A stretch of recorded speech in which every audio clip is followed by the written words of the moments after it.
শিক্ষার্থী বন্ধুরা, আরআর ফাউন্ডেশনের পক্ষ থেকে আমি রাসেল আহমেদ আপনাদের সবাইকে স্বাগতম জানাচ্ছি HTML5 এর বেসিক টিউটোরিয়ালে। তো আমরা এই টিউটোরিয়াল সিরিজগুলোতে শিখব যে HTML5 সম্পর্কে।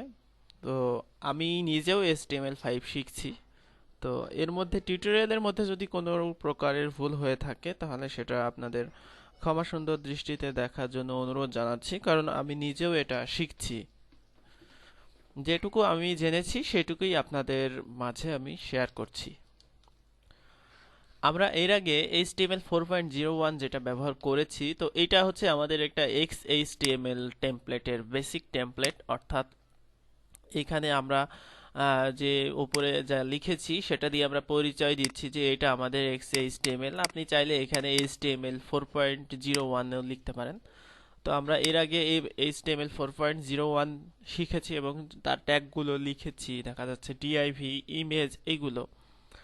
তো বর্তমানে HTML5 ব্যবহার করা হচ্ছে সব জায়গাতে এবং মার্কেট প্লেসগুলোতে HTML5 এর যে কাজগুলো সেই কাজগুলোই বেশি পাওয়া যাচ্ছে এবং ভবিষ্যতে আর HTML4.01 এর কাজগুলো আর থাকবে না। তখন দেখা যাচ্ছে সবগুলো বলা হবে যে HTML5 এ করতে। তো সেই প্রিপারেশন নেওয়ার জন্যই আমরা HTML5 এর বেসিক শিখে রাখি, তারপরে বিভিন্ন প্রজেক্ট বেসিসে কাজ করলে আমাদের আর সমস্যা হবে না। তো মূলত HTML5 জানতে হলে আপনাকে প্রথমে HTML4.01 জেনে আসতে হবে, তা না হলে আপনি বুঝতে পারবেন না। এখানে কিছু ট্যাগের পরিবর্তন হয়েছে, কিছু ট্যাগ বাদ গিয়েছে এবং নতুন কিছু ট্যাগ এসেছে। তো আমরা প্রথমে নতুন যে ট্যাগগুলো এসেছে সেগুলো সম্পর্কে আলোচনা করব। তো এইখানে আমরা HTML4.01 যেটা, সেটার পরিচয় দেওয়ার জন্য এত বড় কোড ব্যবহার করেছি। কিন্তু আমাদের HTML5 এ এত কোড ব্যবহার করার কোনো প্রয়োজন নেই। আমরা শুধুমাত্র ডক টাইপ HTML এবং এখানে আমরা নিচে HTML দিয়েই শুরু করতে পারি, তাহলেই ক্রস ব্রাউজার কম্পিটিবিলিটি আমাদের আসবে। অর্থাৎ এটা হচ্ছে একটা পরিবর্তন যেটা আপনার ডক টাইপ দিয়ে শুরু করা হয়েছে। তো আমি মূলত এইখান থেকে আপনাদের দেখাবো। এখানে স্ল্যাশ হবে না, এখানে নেট টিউটসের একটা টিউটস প্লাসের একটা লিংক আছে, যেই লিংকটা দেখে আমরা দেখব। তো এখানে নেট টিউটসের যে টিউটোরিয়ালটা, সেটাতে 28টি নতুন HTML5 এর যে ট্যাগগুলো সেইগুলো নিয়ে আলোচনা করা হয়েছে। তো এইখানে বড় একটা রিসোর্স থাকার কারণে আমি আপনাদের এটাই দেখাচ্ছি। তো আমি আপনাদের বলে দিচ্ছি যে এই টিউটোরিয়ালটা প্রকাশিত হয়েছে গত 2010 সালে, অর্থাৎ অনেক ওল্ড, কিন্তু আমাদের তখনই HTML5 এ শুরু হয়েছে। তো সেই জন্য আমরা এই টিউটোরিয়ালটা ভালো করে অনুশীলন করলে আমরা HTML5 এর বেসিক সম্পর্কে অনেকটা জেনে যাব। তো এখানে দেখুন, প্রথমে 1 নম্বরে বলা হয়েছে নতুন ডক টাইপ এসেছে, যেটা আমাদের এত বড় ব্যবহার করার কোনো প্রয়োজন নেই, যেটা আমি একটু আগে আপনাদের বললাম। আমরা শুধুমাত্র ডক টাইপ HTML দিয়েই আমরা এই কাজটুকু সারতে পারি। অর্থাৎ আমরা এই যে এখানে ডক টাইপ HTML দিয়েছি, এটুকু দিলেই আমাদের HTML ডকুমেন্টের পরিচয় নির্ধারণ হয়ে যাচ্ছে। তো আমরা HTML4 এ যখন ইমেজ ট্যাগ দিয়েছি এবং তার কোনো দেখা যাচ্ছে আমরা ইমেজের যে একটা ক্যাপশন সেটা দিয়েছি, তো সেটা কিন্তু এভাবে হয়েছে বা ক্যাপশন ট্যাগের মধ্যে আমরা দিয়েছি। কিন্তু HTML5 এ আমাদের এইখানে ইমেজকে প্রথমে ফিগার দিতে হবে, তারপরে ফিগার ক্যাপশন। অর্থাৎ আমরা যখন একটা ইমেজ নেব তখন এইখানে আমরা ইমেজেস স্ল্যাশ আমাদের পাথ টু ইমেজ PNG এটা দিয়েছি এবং আমরা প্যারাগ্রাফ দিয়ে দেখা যাচ্ছে একটা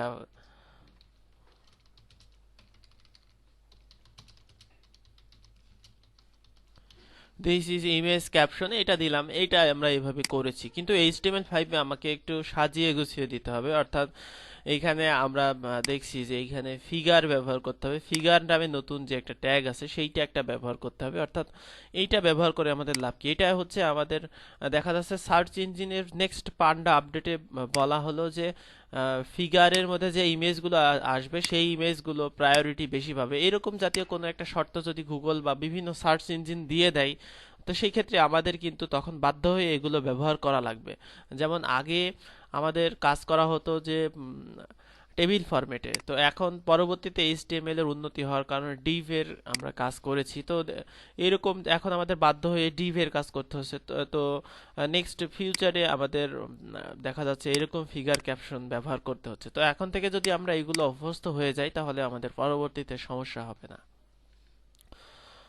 এখানে নতুন আরেকটি ট্যাগ আছে যেটা হচ্ছে স্মল ট্যাগ, অর্থাৎ আপনি কোনো এলিমেন্টকে এখানে দেখবেন, আমি এইটার লিংক দিয়ে দেব। অর্থাৎ স্মল ট্যাগের সেটা হচ্ছে আরেকটা ইনফরমেশন শো করবে। 4 নম্বরে আমাদের আসছে আমরা যখন লিংক এখানে আমরা টাইপ ব্যবহার করেছি, অর্থাৎ link relation style sheet type ব্যবহার করেছি। তো আমাদের যখন আমরা HTML5 এ এগুলো দেব তখন আমাদের টাইপ দেওয়ার কোনো প্রয়োজন নেই, অর্থাৎ এখানে no more types for script and links, অর্থাৎ আমরা লিঙ্ক ট্যাগ এবং স্ক্রিপ্ট ট্যাগের জন্য কোনো প্রকারের টাইপ যে অ্যাট্রিবিউট আছে সেই অ্যাট্রিবিউটটা আমাদের ব্যবহার করা লাগবে না। 5 নম্বর বলা আছে যে এখানে to quote or not to quote, এখানে কোটেশনের জন্য হয়তো কিছু বলা আছে। যাই হোক, আমি এই বিষয়ে জানি না, এই জন্য আমি এটা আপনাদের দেখালাম না, আপনারা একটু দেখে বুঝে নেবেন। এছাড়া 6 নম্বরে বলা আছে যে এইখানে আরেকটা নতুন ট্যাগ দেওয়া আছে, এই সম্পর্কে আমরা প্রজেক্ট বেসিসে যখন দেখব তখন এই কাজগুলো দেখব যে লিস্টগুলো যে নতুন ট্যাগ সেটার জন্য কি ব্যবহার করতে হবে। ইমেইল ইনপুট ফিল্ডের জন্য আমরা যখন টাইপ ইমেইল দেই তখন কিন্তু আমাদের দেখা যাচ্ছে ফর্মটা যদি কখনো সাবমিট করি তো সেই ক্ষেত্রে যদি ইমেলটা ভ্যালিড না লিখি তো সেই ক্ষেত্রে কিন্তু আমাদের এইখানে শো করবে না, অর্থাৎ যে ভ্যালিডেটর আছে একটা ইমেল ভ্যালিডেটর, কোনো একটা ফর্মে যদি আমরা ইমেল অ্যাড্রেস ভুল দেই সেক্ষেত্রে কিন্তু আমাদের শো করবে যে ইমেল অ্যাড্রেসটা ভুল আছে। তো HTML5 এ এটা তো সেই জন্য HTML4.01 এ আমাদের কিন্তু একটা স্ক্রিপ্ট লিখতে হতো, অর্থাৎ একটা জাভা স্ক্রিপ্টের মাধ্যমে এই কাজটি করতে হতো। তো HTML5 এ এইটা ইন্টিগ্রেটেড করে দেওয়া আছে, তো আপনাদের এক্সট্রা কোনো জাভা স্ক্রিপ্ট লেখা থাকবে না, লেখা লাগবে না আর কি। তো এখানে আপনি যদি এরকম কোনো ইমেল অ্যাড্রেসের জায়গায় ভুল ঠিকানা দেন, ভুল ইমেল অ্যাড্রেস দেন, সেক্ষেত্রে এরকম একটা এরর মেসেজ শো করবে। তবে এইখানে বলা আছে যে আপনি সার্ভার ব্রাউজার ভ্যালিডেশনের উপর ডিপেন্ড না থেকে আপনি server or client side solution আপনি অ্যাড করতে হবে আপনাকে, অর্থাৎ এইটা এখনো সেই রকম ভাবে উন্নতি হয়নি, তো আপনাকে এখানে ব্যবহার করতে হবে। নতুন একটা ট্যাগ এসেছে সেটা হচ্ছে প্লেস হোল্ডার্স, অর্থাৎ আমরা যদি একটা ইনপুট লিখি,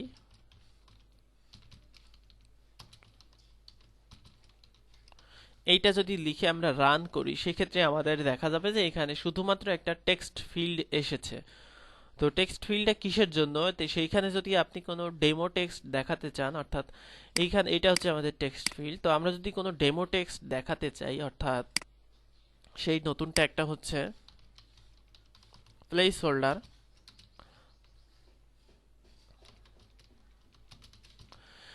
তো প্লেস হোল্ডার দিলে এখানে আমরা যদি রিফ্রেশ করি সেক্ষেত্রে দেখা যাবে যে আমাদের আফসা করে একটা আসছে এবং ক্লিক করলে সেটা যাচ্ছে না, এবং আমরা যদি লিখি সেটা কিন্তু চলে যাচ্ছে। তো এইভাবে যদি আপনি কোনো ইনপুট বক্সের নাম উল্লেখ করে দিতে চান সেক্ষেত্রে প্লেস হোল্ডারটা আপনারা ব্যবহার করতে পারবেন।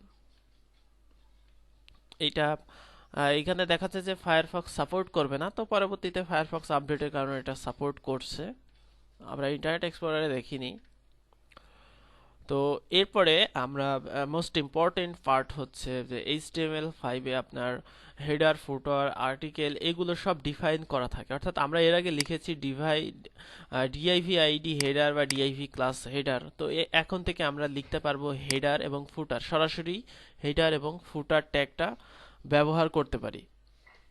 তো এইভাবে কিন্তু আমরা HTML5 অর্থাৎ আর্টিকেলের সময় আমরা দেখা যাচ্ছে যেখানে ব্লগ পোস্ট আসবে সেই অংশটুকু আমরা আর্টিকেল দিয়ে নিয়ে নিতে পারি, অর্থাৎ আমরা এইখানে যদি আমরা একটা হেডার নামে div নিতাম তো এখন আমরা নিব সরাসরি হেডার এবং সরাসরি ফুটার।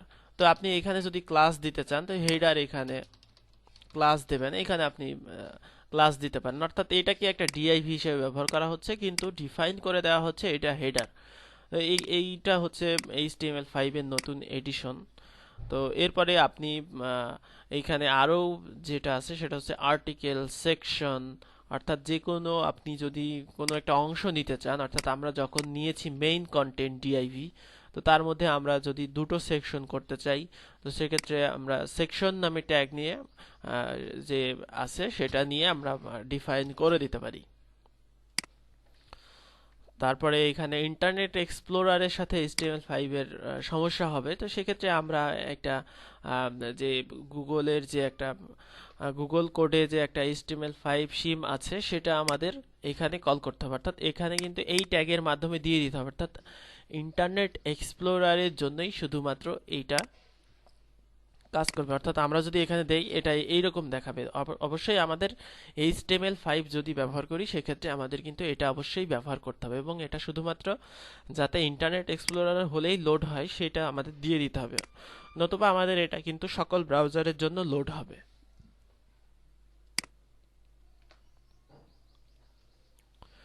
তো এখানে এইচ গ্রুপ নামে একটা নতুন ট্যাগ আছে, যেটা দিয়ে আপনি আপনার যদি কোনো সময় দুটো হেডিং বা এরকম ব্যবহার করা হয় সাইট টাইটেল, সেক্ষেত্রে আমরা এইচ গ্রুপ ব্যবহার করতে পারি, যেখানে আমরা হেডিং গুলো এক জায়গাতে রাখতে পারি। এটা হচ্ছে একটা HTML5 এ নতুন একটি ট্যাগ আছে, সেটা হচ্ছে রিকোয়ার্ড অ্যাট্রিবিউট নামে। তো এটা দিলে আপনি আপনার রিকোয়ার্ড নামে যে HTML5 এর ফাংশন সেটা অ্যালাউ হবে। এছাড়াও অটো ফোকাস আছে। তো অডিও সাপোর্ট, HTML5 এ আপনি খুব সহজেই অডিও সাপোর্ট দিতে পারবেন, যে কোনো অডিও HTML5 এ সাপোর্ট করবে। তো সেই জন্য আপনাকে অডিও ফাইলগুলোকে OGG তে কনভার্ট করে নিতে হবে। যেমন আমি যদি এখানে অডিও চালাতে চাই, সেক্ষেত্রে আমাদের কোনো অন্য প্লেয়ার লাগবে না বা কোনো জাভাস্ক্রিপ্ট ব্যবহার করা লাগবে না। এখানে আমি খুব সরাসরি HTML5 এ MP3 প্লে করতে পারি। তো সেই জন্য আমাদের যেটা করতে হবে, OGG কনভার্টার লিখে গুগলে সার্চ দেবেন। তো এখানে আপনি আমি একটা ব্যবহার করি যেটা অনলাইন OGG কনভার্টার।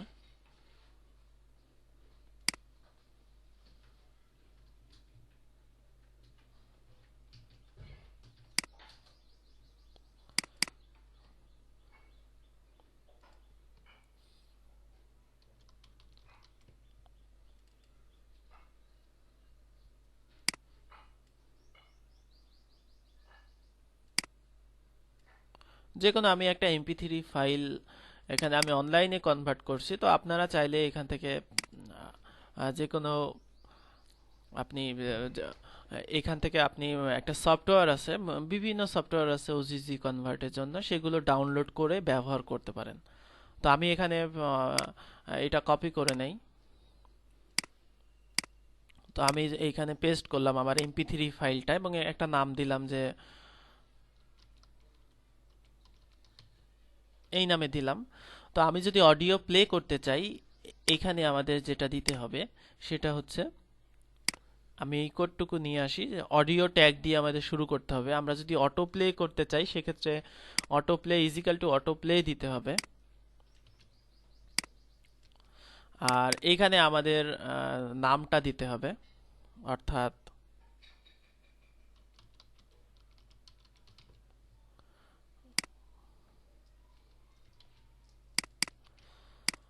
এবং আমাদের ওজিজি থাকতে হবে এখানে। ওজিজি না থাকলে আমাদের কিন্তু প্লে হবে না। অর্থাৎ এটা আসলে এক একটা ব্রাউজারের এক একটা, সব ব্রাউজার একই রকম সাপোর্ট করে না, কোনোটা ওজিজি সাপোর্ট করে দেখা যাচ্ছে, কোনোটা MP3 সাপোর্ট করে। তো আমরা এইখানে যদি দেখি সেক্ষেত্রে দেখা যাচ্ছে যে আমাদের এখানে MP3 সাপোর্ট করছে না, কিন্তু আমরা যদি গুগল ক্রোম দিয়ে দেখি, গুগল ক্রোমে কিন্তু আবার MP3 সাপোর্ট করবে।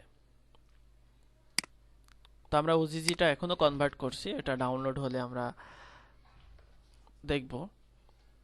তো আমরা এইটাতে যদি দেখি, অর্থাৎ গুগল ক্রোমে, সেক্ষেত্রে আমাদের এখানে কিন্তু দেখা যাচ্ছে যে প্লে হচ্ছে এবং প্লেয়ারটা চলে এসেছে। তো অর্থাৎ গুগল ক্রোম এমপি3টা সাপোর্ট করবে, কিন্তু আপনাকে যদি সব ব্রাউজারে সাপোর্ট দিতে হয় সেক্ষেত্রে আপনাদের সেটা ওজিজিতে সাপোর্ট করে নিতে হবে। অর্থাৎ ওজিজিটা এখানে রাখতে হবে। আমরা শুধুমাত্র এমপি3টা রেখেছি, এজন্য প্লেয়ারটা এখানে শো করেনি ফাইল না পাওয়ার কারণে। তো যাই হোক, আমরা দেখলাম।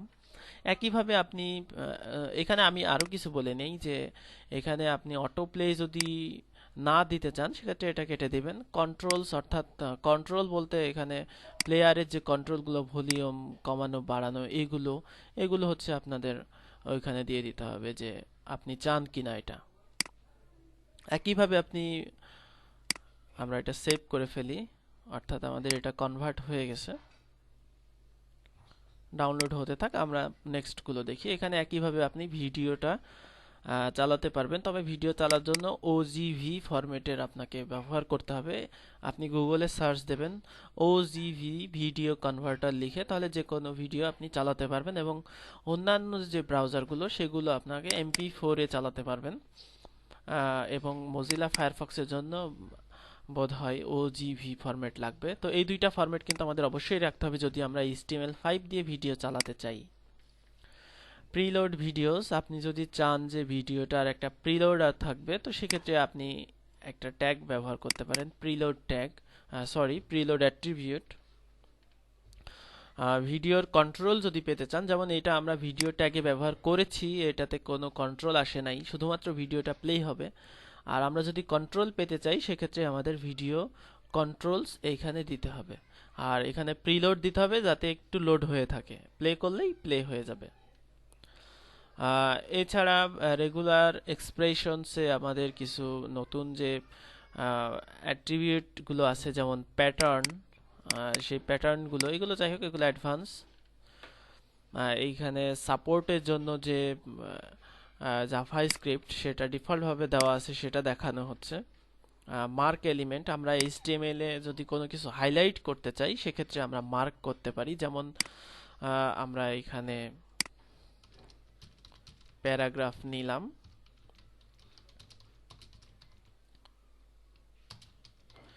তো মার্ক টেক্সটকে আমরা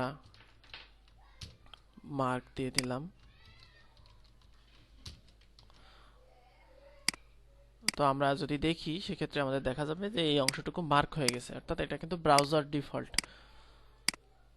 যদি কোনো কিছু আমাদের নর্মালি মার্ক করা লাগে সেক্ষেত্রে আমরা এইভাবে মার্ক ট্যাগটা ব্যবহার করতে পারবো।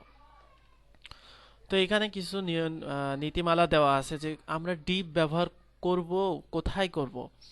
তো এখানে বলা আছে যে আপনি হেডার, আর্টিকেল এবং ফুটার ছাড়া যে কোনো জায়গাতেই ডিপ ব্যবহার করতে পারবেন, নো প্রবলেম। অর্থাৎ আপনি HTML 4.01 এই টেমপ্লেটটা ডেভেলপ করেন, তারপর যেখানে আপনাদের দেখবেন যে হেডার ফুটার আছে সেখানে আপনি হেডার, আর্টিকেল, সেকশন, ফুটার এগুলো দিয়ে দিলেন, তাহলেই হয়ে গেল।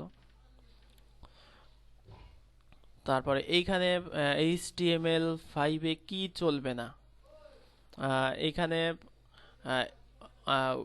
না, এখানে বলা আছে যে কোনটা HTML5 না, SVG HTML5 না। অনেকেই কনফিউশনে থাকেন যে HTML5, এখানে সেগুলো সম্পর্কে বলা আছে। যেমন হাস্যকর, এখানে CSS3, নো ইট ইজ, মানে এটা HTML5 না, এটা CSS। যাই হোক, তো এখানে আরও কিছু যে HTML এর অ্যাট্রিবিউট আছে, HTML স্নিপেট আছে, সেগুলোর সম্পর্কে আলোচনা করা হয়েছে। তারপরে আউটপুট এলিমেন্ট সম্পর্কে আলোচনা করা হয়েছে। HTML5-এ আপনি স্ক্রিপ্ট দিয়ে দেখা যাচ্ছে এখানে ক্যালকুলেট করলে এখানে চলে আসবে, এগুলো দেখানো হয়েছে। এগুলো মানে বেসিক লেভেলের প্রোগ্রামিং আর কি। এখানে ট্রাই ইট ইয়োরসেলফ দেওয়া আছে, এখানে ক্লিক করে আপনি এটা চেষ্টা করে দেখবেন যে এখানে কি হচ্ছে। তো যাই হোক, মোটামুটি আমরা যেটা দেখলাম সেটা HTML5-এর নতুন যে ট্যাগগুলো, ভিডিও, অডিও সাপোর্ট বা এই জাতীয় যে কাজগুলো সেগুলো দেখলাম। তো আপনারা শিখতে থাকুন। আমরা নেক্সট টিউটোরিয়ালে আমি আপনাদের হাতে কলমে যেই ট্যাগগুলো সেই ট্যাগগুলো আমরা শিখে ফেলবো। যদিও আজকে দেখা হলো, তারপরেও আমরা নেক্সটে আরও যেগুলো জানা প্রয়োজন সেগুলো জেনে নেব। তো ধন্যবাদ সবাইকে আজকে টিউটোরিয়াল দেখার জন্য। আপনারা অবশ্যই প্র্যাকটিস করবেন, আর এই টিউটোরিয়ালের লিঙ্কটা দেওয়া থাকবে, এগুলো অবশ্যই দেখবেন। এখানেই শেষ করছি। আল্লাহ হাফেজ।